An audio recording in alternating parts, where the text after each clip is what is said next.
जय गुरु जी। शुक्राना गुरु जी। जय गुरु जी। संगत जी, आज हम गुरु जी की असीम कृपा से श्री शिव महापुराण की रुद्र संहिता के सृष्टि खंड का 15वां अध्याय सुनेंगे। ओम श्री गणेशाय नमः। ओम श्री गणेशाय नमः। गुरुर्ब्रह्मा गुरुर्विष्णु गुरुर्देवो महेश्वरः। गुरुर्ब्रह्मा गुरुर्विष्णु गुरुर्देवो महेश्वरः। गुरुर्साक्षात् परब्रह्म तस्मै श्री गुरवे नमः। गुरुर्साक्षात् परब्रह्म तस्मै श्री गुरवे नमः। सृष्टि का वर्णन। नारद जी बोले, हे महाभाग, हे विधे, हे देवश्रेष्ठ, आप धन्य हैं। आपने आज यह शिव की परम पावनी अद्भुत कथा सुनाई।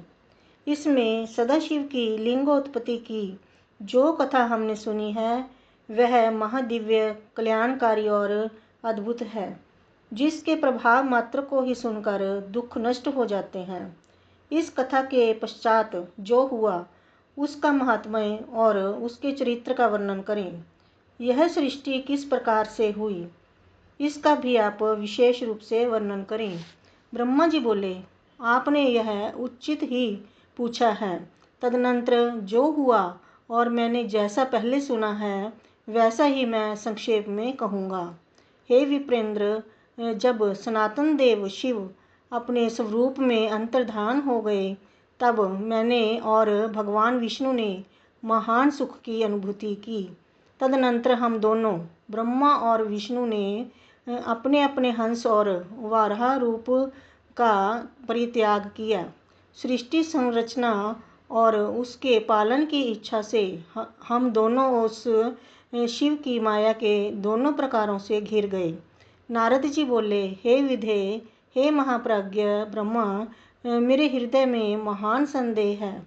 अतुलनीय कृपा करके शीघ्र ही उसको नष्ट करें। अन्य रूपों को छोड़कर आप दोनों ने हंस और वाराह का ही रूप क्यों धारण किया? इसका क्या कारण है, बताइए।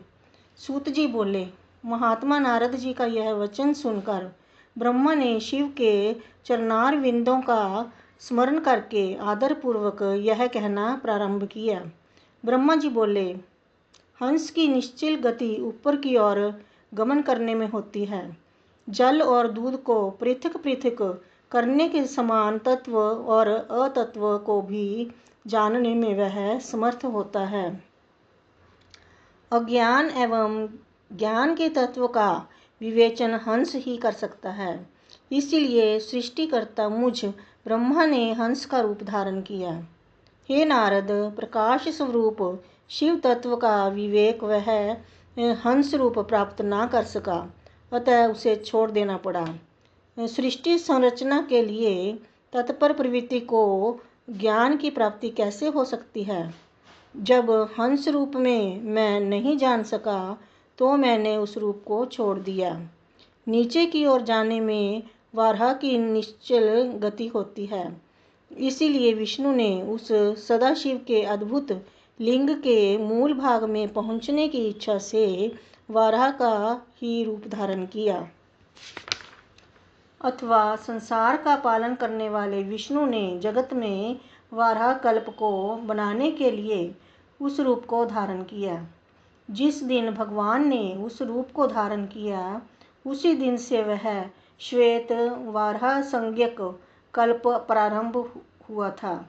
अथवा उन महेश्वर की जब यह इच्छा हुई कि विवाद में फंसे हम दोनों के द्वारा हंस और वाराह का रूप धारण किया जाए, उसी दिन से उस वाराह नाम के कल्प का भी प्रादुर्भाव हुआ। हे नारद, सुनिए, मैंने इस प्रकार से तुम्हारे प्रश्नों का उत्तर प्रस्तुत कर दिया है। हे मुने, अब सदाशिव के चरण कमल का स्मरण करके मैं सृष्टि सृजन की विधि बता रहा हूँ। ब्रह्मा जी बोले, हे मुने, जब महादेव जी अंतर्ध्यान हो गए तब मैं उनकी आज्ञा का पालन करने के लिए ध्यान मगन हो कर्तव्य का विचार करने लगा।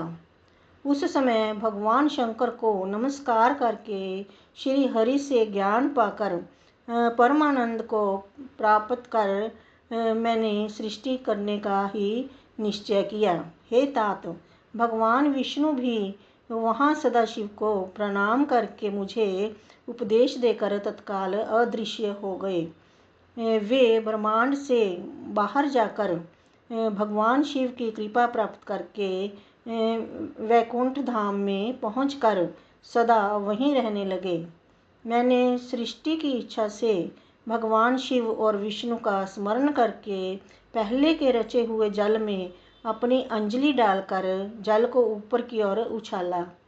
इससे वहाँ 24 तत्वों वाला एक अंड प्रकट हुआ। हे विप्र, उस जल रूप अंड को मैं देख भी ना सका, इतने में वह विराट आकार वाला हो गया।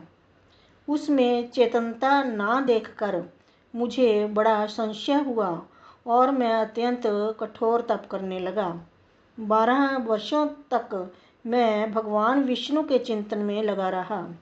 हे तात, उस समय के पूर्ण होने पर भगवान श्री हरि स्वयं प्रकट हुए और बड़े प्रेम से मेरे अंगों का स्पर्श करते हुए मुझसे प्रसन्नतापूर्वक कहने लगे। विष्णु बोले, हे ब्रह्मा, आप वर मांगिए, मैं प्रसन्न हूँ। मुझे आपके लिए कुछ भी अदेय नहीं है। भगवान शिव की कृपा से मैं सब कुछ देने में समर्थ हूँ। ब्रह्मा जी बोले, हे महाभाग, आपने जो मुझ पर कृपा की है वह सर्वथा उचित ही है, क्योंकि भगवान शंकर ने मुझे आपके हाथों में सौंप दिया था। हे विष्णु, आपको नमस्कार है। आज मैं आपसे जो कुछ मांगता हूँ उसे दीजिए। हे प्रभो, यह विराट रूप तथा 24 तत्वों से बना हुआ अंड किसी तरह चेतन नहीं हो रहा है, यह जड़ी भूत दिखाई देता है। हे हरे, इस समय भगवान शिव की कृपा से आप यहाँ प्रकट हुए हैं, अतः शंकर की शक्ति से संभूत इस अंड में चेतनता लाइए।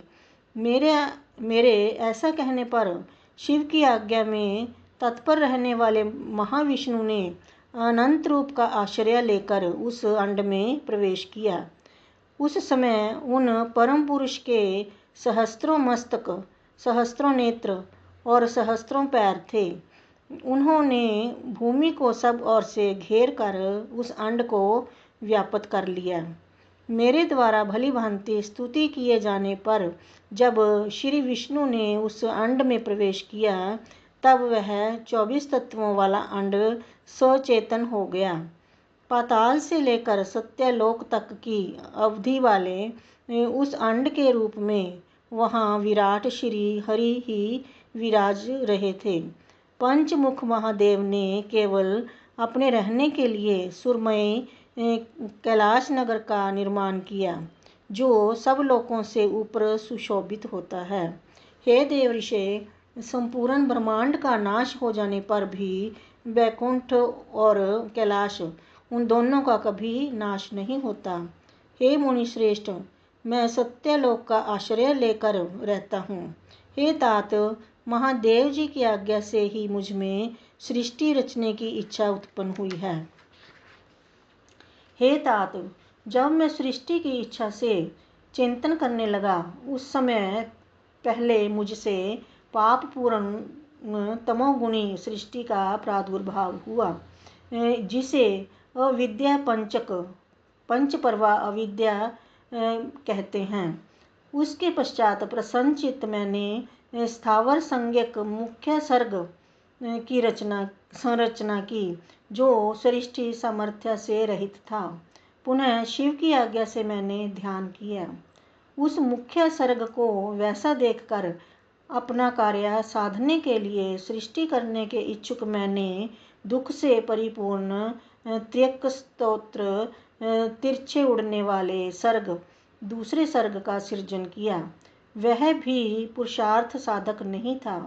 उसे भी पुरुषार्थ साधन की शक्ति से रहित जानकर जब मैं पुनः सृष्टि का चिंतन करने लगा, तब मुझसे शीघ्र ही तीसरे सात्विक सर्ग का प्रादुर्भाव हुआ, जिसे उद्धव स्त्रोता कहते हैं। यह देव सर्ग के नाम से विख्यात हुआ। यह देव सर्ग सत्यवादी तथा अत्यंत सुखदायक है। उसे भी पुरुषार्थ साधन से रहित मानकर मैंने अन्य सर्ग के लिए अपने स्वामी श्री शिव का चिंतन आरंभ किया। तब भगवान शंकर की आज्ञा से एक रजोगुणी सृष्टि का प्रादुर्भाव हुआ, जिसे अर्वाक स्त्रोता चौथा सर्ग कहा गया है, जो मनुष्य सर्ग कहलाता है। वह सर्ग पुरुषार्थ साधन का अधिकारी हुआ। तदनंतर महादेव जी की आज्ञा से भूत आदि की सृष्टि भूत सर्ग पांचवा सर्ग हुई। इस प्रकार मैंने 5 प्रकार की सृष्टि की। इनके अतिरिक्त 3 प्रकार के सर्ग मुझ ब्रह्मा और प्रकृति के सानिध्य से उत्पन्न हुए। इनमें पहला महतत्व का सर्ग है, दूसरा सूक्ष्म भूतों अर्थात तन्मात्राओं का सर्ग और तीसरा वैकारिक सर्ग कहलाता है। इस तरह ये 3 प्राकृत सर्ग हैं। प्राकृत और वैकृत दोनों प्रकार के सर्गों को मिलाने से 8 सर्ग होते हैं। इनके अतिरिक्त 9वां कुमार सर्ग है, जो प्राकृत और वैकृत भी है। इन सब के अवान्तर भेद हैं, जिनका वर्णन मैं नहीं कर सकता। उसका उपयोग बहुत थोड़ा है। अब मैं द्विजात्मक सर्ग का वर्णन कह रहा हूँ। इसी का दूसरा नाम कुमार सर्ग है, जिसमें सनक सनंदन आदि कुमारों की महान सृष्टि हुई है। सनक आदि मेरे 5 मानस पुत्र हैं, जो मुझ ब्रह्मा के ही समान हैं। वे महान वैराग्य से संपन्न तथा उत्तम व्रत का पालन करने वाले हुए। उनका मन सदा भगवान शिव के चिंतन में ही लगा रहता है। वे संसार से विमुख एवं ज्ञानी हैं। उन्होंने मेरे आदेश देने पर भी सृष्टि के कार्य में मन नहीं लगाया। हे मुनिश्रेष्ठ, सनकादि कुमारों के दिए हुए नकारात्मक उत्तर को सुनकर मैंने बड़ा भयंकर क्रोध प्रकट किया। किंतु हे नारद, मुझे मोह हो गया। हे मुनि, क्रोध और मोह से विह्वल मुझ ब्रह्मा के नेत्रों से क्रोधवश आंसू की बूंदें गिरने लगीं। उस अवसर पर मैंने मन ही मन भगवान विष्णु का स्मरण किया। वे शीघ्र ही आ गए और समझाते हुए मुझसे कहने लगे, आप भगवान शिव की प्रसन्नता के लिए तपस्या कीजिए। हे मुनिश्रेष्ठ, श्री हरि ने जब मुझे ऐसी शिक्षा दी, तब मैं महाघोर एवं उत्कृष्ट तप करने लगा। सृष्टि के लिए तपस्या करते हुए मेरी दोनों भौहों और नासिका के मध्य भाग से, जो उनका अपना ही अविमुक्त नामक स्थान है, महेश्वर की 3 मूर्तियों में अन्यतम पूर्णांश सर्वेश्वर एवं दयासागर भगवान शिव अर्धनारीश्वर रूप में प्रकट हुए, जो जन्म से रहित तेज की राशि, सर्वज्ञ तथा सर्वकर्ता हैं। उन नील लोहित नामधारी भगवान उमा वल्लभ को सामने देखकर बड़ी भक्ति से मस्तक झुकाकर उनकी स्तुति करके मैं बड़ा प्रसन्न हुआ और उन देव देवेश्वर से बोला, हे प्रभु, आप विविध जीवों की सृष्टि करें।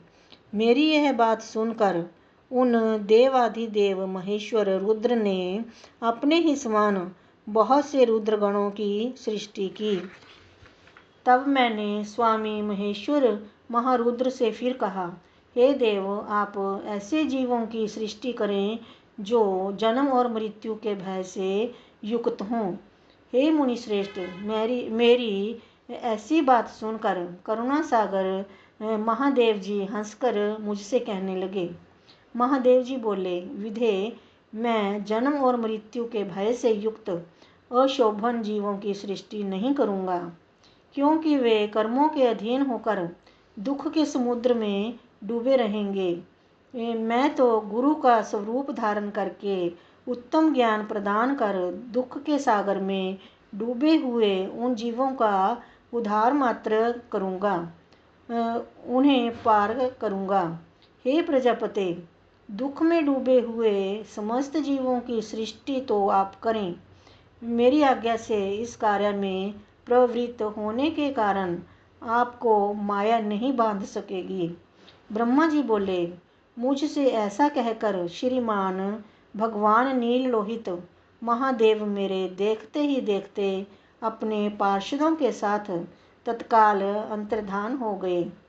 इस प्रकार श्री शिव महापुराण के अंतर्गत द्वितीय रुद्र संहिता के प्रथम खंड में सृष्टि के उपक्रम में रुद्र अवतार वीर भाव वर्णन नामक 15वां अध्याय पूर्ण हुआ। जय गुरु जी। ओम नमः शिवाय। शिव जी सदा सहाय। ओम नमः शिवाय। गुरु जी सदा सहाय। जय गुरु जी।